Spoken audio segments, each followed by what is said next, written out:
ada yang sangat menarik dari rangkaian ayat Ramadan yang diturunkan oleh Allah Subhanahu wa taala di Quran surah Al-Baqarah itu, dari ayat 183 sampai dengan 187-nya, ada satu ayat yang memberikan gambaran istimewa tentang keutamaan amalan di bulan Ramadan.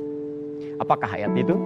Dalam episode 9 ini, itulah yang akan coba kita gali untuk menemukan keutamaan Ramadan di antara sekian banyak hal yang bisa kita dapati. Quran surah kedua Al-Baqarah ayat 186.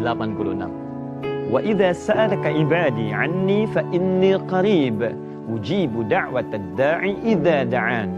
Pemirsa, ada sesuatu yang sangat indah dalam ayat ini. Mari kita sama-sama simak. Wa idza sa'alaka ibadi, dan jika hamba-Ku bertanya kepadamu Muhammad sallallahu alaihi wasallam, 'anni tentangku, fa inni qarib, maka katakan pada mereka, tidak usah engkau mencari aku sangat dekat denganmu. Lantas apa setelah itu? Ada sesuatu yang sangat indah di sini. Ujibu da'watad da'i idza da'an. Maka aku akan selalu menjawab setiap permohonan hamba-Ku saat mereka berdoa dan bermohon kepadaku. Pertanyaannya, kenapa ayat ini hadir di antara sekian rangkaian ayat Ramadan? Maka para ulama memberikan penjelasan bahwa ayat ini seakan-akan mengesankan kepada kita bahwa dalam bulan Ramadan ada bentangan kesempatan bagi kita untuk banyak bermohon kepada Allah Subhanahu wa taala.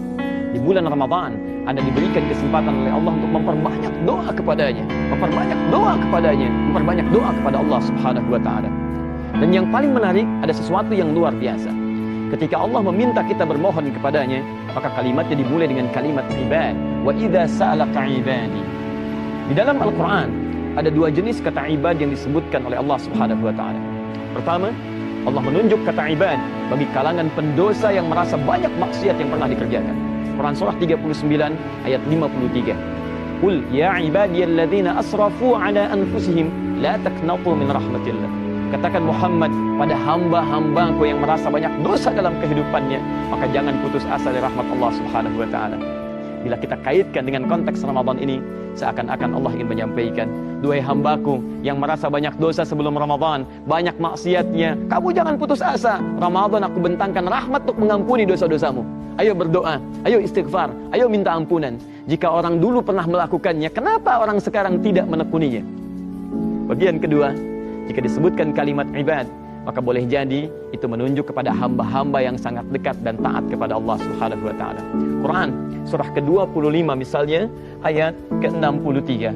Allah Subhanahu wa taala menyampaikan di ayat ini, wa ibadur rahmanil ladzina yamshuna 'alal ardi hauna. Dan ada hamba-hamba Allah yang sangat taat, bahkan saat jalan pun begitu tawadhu jalannya dan dekat dengan Allah Subhanahu wa taala.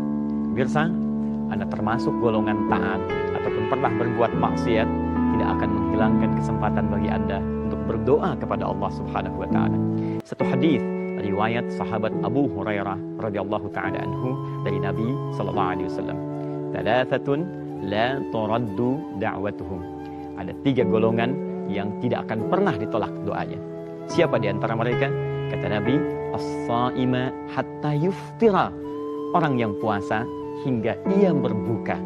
Kenapa Anda tidak manfaatkan kesempatan ini untuk duduk bersama keluarga saat menjelang buka?